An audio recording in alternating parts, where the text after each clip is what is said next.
Hello, and welcome to the Red Feather Genealogy podcast. Trying something different. Just to get something out of the way immediately, this is probably going to be some PG stuff, possibly more than PG stuff at some point, but wanted to get that out of the way so nobody is surprised, shocked, whatever, because my channel has been very instructional and straightforward thus far, and I'm trying a new change of pace, having recently reached 1,000 subscribers. That took a very long time to achieve, but thank you to everybody who was part of that. The new format is because the instructional videos were not really getting a lot of traffic, a lot of interest. I've run into more people than I care to remember who tell me how interesting and fascinating this stuff is, and I'll have to check that out. Yeah, I'll have to check that out means get lost, because for one thing, I've got a real-time traffic monitor, and I know that these people aren't actually looking at the channel, which means that they won't hear this, and that's okay with me. So reaching 1,000 and getting a little bit burnt out on this kind of thing is having a conversation with the channel cheerleader, who is somebody that I would love to get on the podcast eventually. And she pointed out, it's your channel, you can do whatever the hell you want with it. And damn right, I can do anything I want with it. Because I gotta tell you, I've been doing this for 10 long years and the channel for 4. So a quarter of my life has been genealogy. 1/10 of my life has been this channel. It has been a very long, slow slog. It really has, It's very discouraging when people keep saying that they're interested and they're not. What's more discouraging is when you've got 1,000 subscribers and an average of 40 people maybe will come back to see any of your videos. Maybe. That's a very big maybe. That's a very small fraction of people. The general public not caring about this stuff. Yeah, I get it. Americans especially hate history. And that is understandable, because we're all here because someplace else sucked, right? But when your subscribers won't come back, after a while you start asking yourself, why am I doing this? But sometimes you do get a really awesome story, and that is how I met the channel cheerleader, and that's going to be a whole thing for another time. It's the whole 10 years of just constantly bleeding a rock for information and trying to get this stuff out there was all worth it for that, if absolutely nothing else. So, new format, playing it kind of fast and loose, I guess. Kind of had some motivations for a podcast format for a while, because I didn't understand the appeal of all this stuff. I've actually done podcasts for things before, like 12 years ago actually, just here and there, but I didn't understand why everybody was moving to podcasting. And so I had a job, one of my many menial labor jobs that I'm not going to describe here. But I was basically alone for a lot of time, and I just needed something to kill the time. So I listened to a whole lot of Joe Rogan, some other podcasts, depending on the subject, the guest, that kind of thing. And I realized there's no qualification for any of this. You just do whatever you want, and if people get something out of it, then great. And it's a great way to kill time. For somebody like me, I don't like very much music. I have a playlist that I walk around town with, but it's 100 songs at most. That's how little I'm into. So listening to people talk became a great way to pass the time. Also, I had a surgery a couple months ago, and that has given me a whole lot of downtime. So here I am, using some of my free time to attempt to take the channel in a slightly different direction. So to give a quick background, because there's going to be a little bit of a theme to this podcast, but not much. So the background is, as you've seen if you've watched any of the videos, is I got into this stuff in 2008. It was a really great time to get into it. Because the DNA and the TV shows, at least in America, were about to take off, and take off really big. So I was really kind of riding the wave of DNA, and eventually this channel came about in 2014 because I was stuck living with a crazy person that I could not get away from. Believe me, I tried, and also my health began to completely collapse around this time, so that was great. So I was in a very, very miserable situation that I could not escape. Well, eventually I did, by basically chewing off my leg and leaving stuff behind, and it was a real mess, but I always try to kind of take an optimistic view of things. So I thought, well, you know, I got a microphone and I got an internet connection, so hey, maybe I'll tell people about this boring hobby of mine. So I started up the channel. I think it was actually another channel altogether, and I got rid of that, and then I started Red Feather Genealogy here. The videos were pretty rough. I can't say that they've gotten any better. I know how bad the videos look. At first it's because I was cheap. Now it's because I see all these really flashy videos, but they seem so narcissistic to me. They're not about the content, they're about the obnoxious personality. You know, when you click on something and it's just some guy talking to you for like 2 minutes and you have to skip through the crap to get to the actual content, and in the thumbnails they've got, you know, the camera up against their face with some stupid expression, and this is all supposed to be clickbait, or I don't know. It's just some kind of low-class attempt at celebrity. It's just really crass to me, and I ended up sticking with what I was doing because I figure, well, you know, you get in, you get out, maybe you learn something. It's not about me. So that was the idea with that. I've made, I don't know, maybe 7 videos for this channel, and I had one that is the only one that I've ever regretted, because when I was starting to really get into gear with genealogy and the genetic aspects of it, I had met this guy. Well, it might be more accurate to say that he met me on a message board named Sam in England. Sorry, my voice is a mess for some reason tonight. Anyway, and he was extremely helpful, and he really showed me the ropes of this stuff, and believe me, he understands it far better than I do. And I eventually was able to get a Skype interview with him and get it on the channel. The problem is, Skype, that one instance, inexplicably screwed up so badly that it was almost unlistenable. And the whole thing was very tense for me because, like I say, I was in a very bad situation to begin with, and I'm trying to do my first ever interview, and this guy, being English, they are very intimidating intellectually, very, very intimidating. At the time, this guy was actually half my age, and he knew this stuff just spectacularly well, so I wasn't even sure where to begin, and I was very honored to be interviewing him. And then I found out that the audio got screwed up. So after that, I left the channel behind for, I don't know, maybe a year or something, and then I did the slavery video, because with the DNA it was becoming more and more obvious that black Americans and white Americans are actually very closely related, and that seemed like something very important to get out there, whether it was going to get viewed or not. Obviously the whole subject is so controversial that I didn't even bother to sugarcoat the title, as you might have noticed.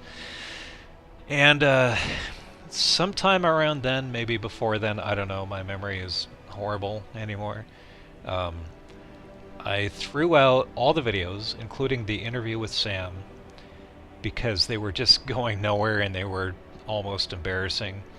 I kept the haplogroup video because, for some reason, YouTube decided to run with that. Sometimes they take a video and they feature it.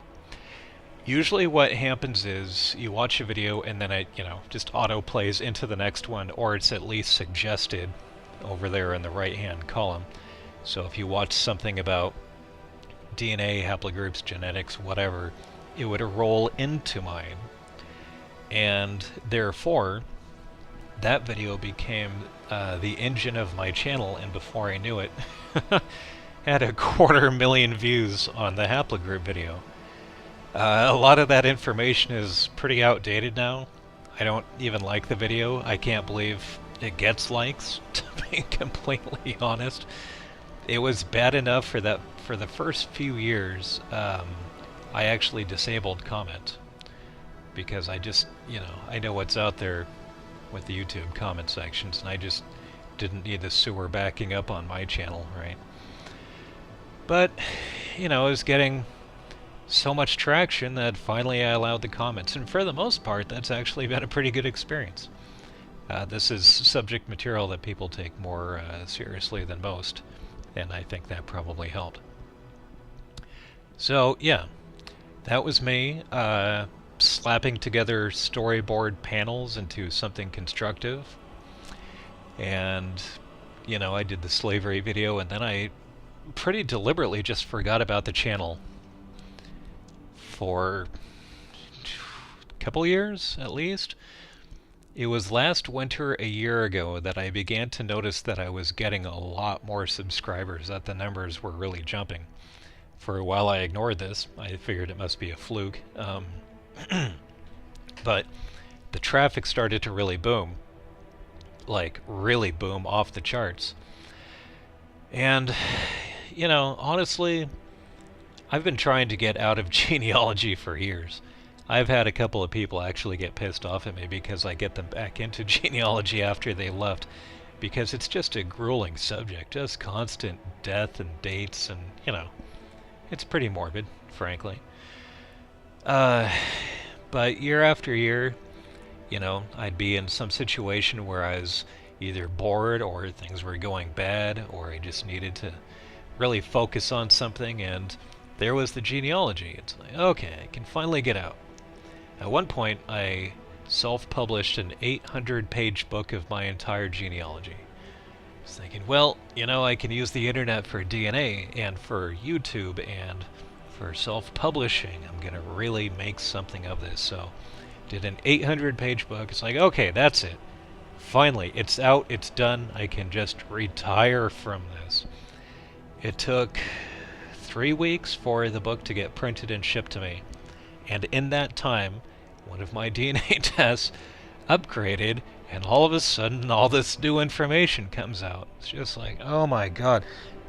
By the time I got this tome of a book, a lot of my tree was obsolete. That's how fast this stuff moves sometimes.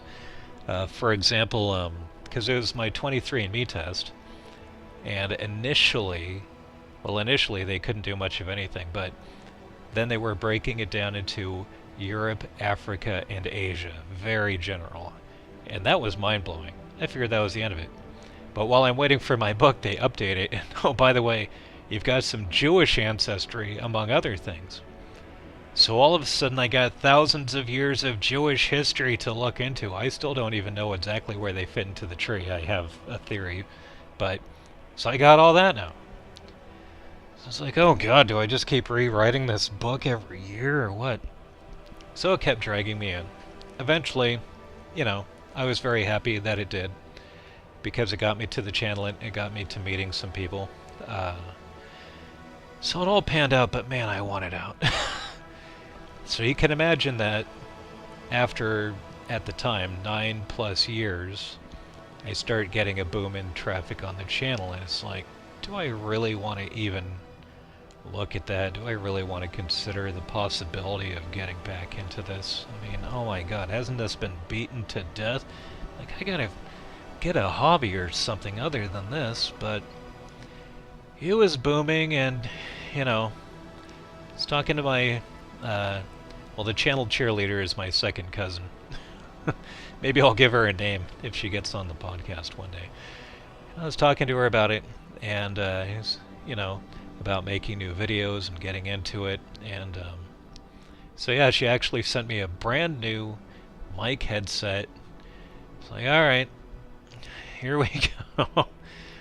So I start kind of from scratch. I got the haplogroup video, I got the slavery video, neither of which were disliked anywhere near as much as I expected. And okay, I'll reestablish, you know, the whole thing. So put out the video reintroduction to Red Feather Genealogy and the basics of getting started. Because I cannot emphasize this enough. God, I hate it when people tell me that they're interested in this and they're not. So now, instead of wasting my time explaining how to get them into this, and they are just bored to tears. I mean, they're looking around like they're just in pain. I'm not even kidding. This happens over and over and over. Oh, this is really interesting. 2 minutes later, they're running for the damn hills, you know? So now, hey, I got a channel. Go to the channel. Look, it's a channel. Here, go to the channel. It's great. RF Tree. Go watch the channel. It'll tell you everything. It's super instructional. I don't have to deal with any of it. Turns out most people never did look. So along the way, I was taking certain liberties with things like... in the instructional videos, I toned down my communication style drastically. There's a guy that I've known for about 28 years in Japan, a real weird guy. I gotta throw that in there, because damn, he's weird. He's probably laughing his ass off right now listening to that because he knows what a blunt communicator I usually am. Instructional videos was a lot more PBS, you know?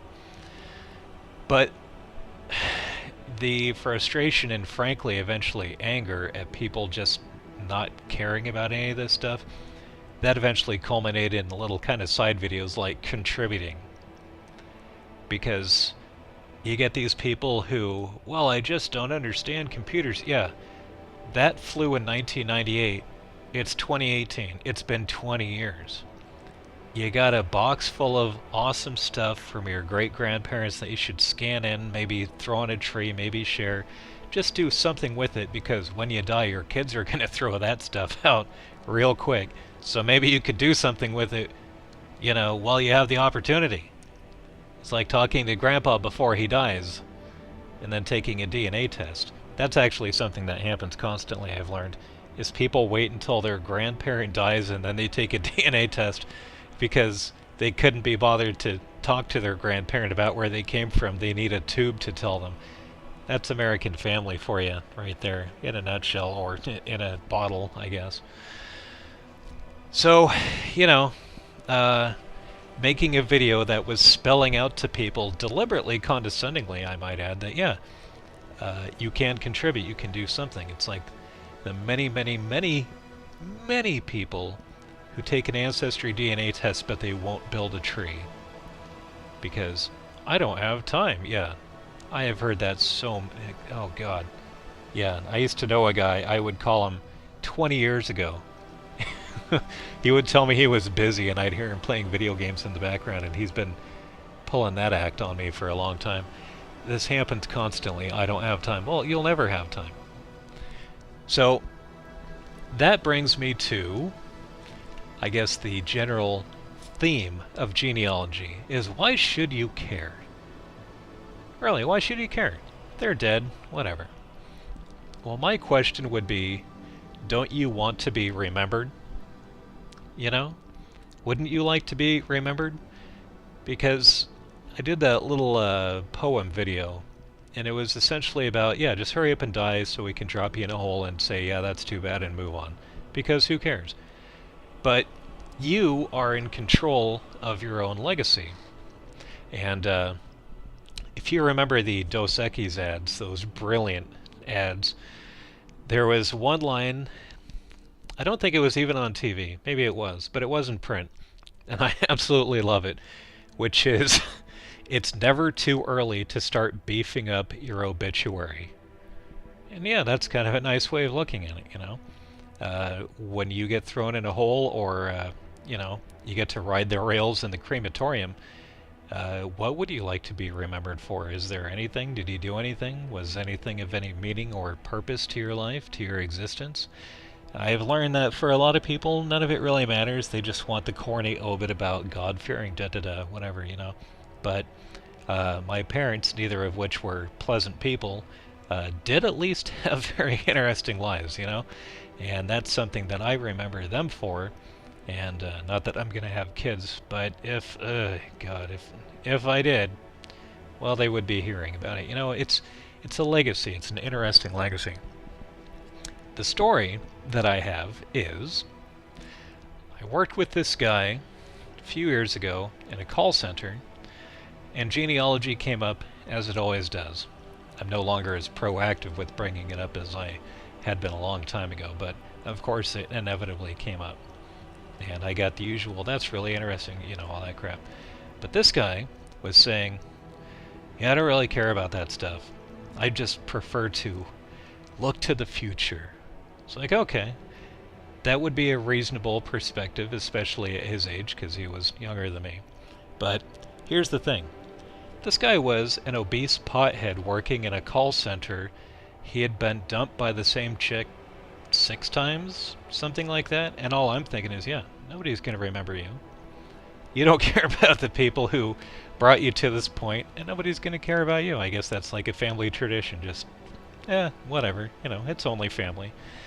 And as people get older, they start to think more about their legacy and what they leave behind and what their life meant. And having written about this stuff, I tried to take an objective view. Not all good, not all bad. There are some people out there who were bad enough that they're not really worth remembering for anything good. But the good and the bad, you know? And that guy in my little anecdote there, well, you know, maybe one day he'll want to be remembered for something other than being high during phone calls for minimum wage, but who knows, right? So, that's about all I got. I don't know if that's a morality tale or an explanation or what the hell you'd want to call it, but anyway, I've got some more ideas for some more podcasts when I get time in the future. I just wanted to do something to let my very, very tiny fan base know that I'm still out here and I'm still doing something, and hopefully taking things in a more interesting, entertaining direction. You know, maybe I can make your job slightly less dull for 20 minutes or something here.